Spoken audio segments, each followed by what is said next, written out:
अस्सलामु अलैकुम वरहमतुल्लाहि वबरकातुहू। औज़ु बिल्लाहि मिनश शैतानिर रजीम। बिस्मिल्लाहिर रहमानिर रहीम। नहमदुहु व नसल्ली अला रसूलिहिल करीम, अम्मा बाद। कुछ दिन पहले एक वीडियो नज़र से गुजरी जिसमें कुछ अहमदिया बाब और गैर अहमदिया बाब मुसलमान की तारीख पर बहस कर रहे थे।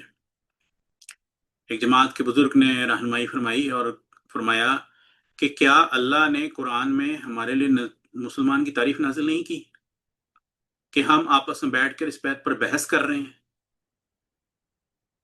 और उन्होंने जब तवज्जो दिलाई तो थोड़े से गौर के बाद उन आयात से हमें ये बात साबित हो गई कि अल्लाह ने मुसलमान की तारीफ बता दी है। अब किसी को कोई हक नहीं मुसलमान की तारीफ बनाने का, किसी को भी हक नहीं है। अल्लाह ने सूरह नमल जो कि 27वीं सूरत है उसकी आयत 82 में क्या फरमाया, मन युमिनु बि आयातिना वहुम मुस्लिमून, जो हमारी आयतों पर ईमान लाते हैं वो मुसलमान है। फिर इसी तरह सूरह रूम जो कि 30वीं सूरत है उसकी आयत 54 में भी फरमा दिया, मैं युमिनु बि आयातिना फहुम मुस्लिमून, जो हमारी आयतों पर ईमान लाते हैं वो मुसलमान है। अब हमारा ईमान तो ये होना चाहिए कि ये बात जब हमें पता चल जाए तो हमारी सारी बहसें खत्म हो जानी चाहिए, क्योंकि अल्लाह की किताब से बढ़कर कोई और किताब नहीं हो सकती। अल्लाह ताला अपने कुरान में बार बार इस तरह की बातें फरमाता रहा है कि इससे बढ़कर कोई और चीज नहीं हो सकती। सूरह जुमर की जो कि 39वीं सूरत है उसकी 24वीं आयत में फरमाता है, अल्लाहु नज़्ज़ल अहसनुल हदीस, अल्लाह ने बेहतरीन बात नाजिल की। फिर सूरह जासिया जो कि 45वीं सूरत है उसकी 7 में फरमाया, अभी अय्यि हदीसिन बअदल्लाहि व आयातिही युमिनून, बस अल्लाह और उसकी आयत के बाद फिर और किस बात पर ईमान लाएंगे।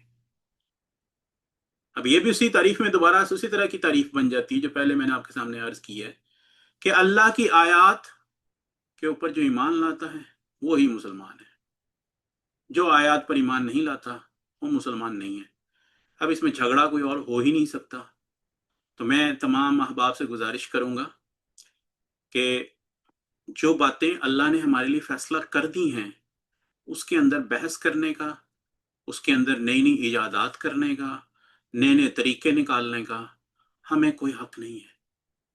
और ना ही हमें ये साबित करने की ज़रूरत है कि जी मैं बहुत बड़ा आलिम हूँ, मुझे अपनी बड़ाई साबित करने की कोई ज़रूरत नहीं।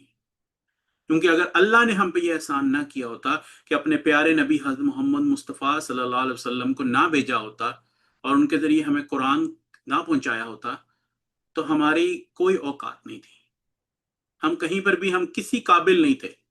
ये सिर्फ अल्लाह का फजल है। तो इसलिए मैं तमाम अहबाब से जो कि अहमदी हों या गैर अहमदी हों सबसे गुजारिश करूँगा कि हज़रत मसीह मौद सलाम सिर्फ एक मकसद के लिए अल्लाह ने उनको दुनिया में भेजा था कि वो लोगों को कुरान की तरफ बुलाएं और अल्लाह के साथ ताल्लुक़ को मजबूत करें। तो इस छोटी सी वीडियो से मेरी गुजारिश है कि प्लीज़ मेहरबानी करके थोड़ा सा गौर कुरान पर भी कर लें।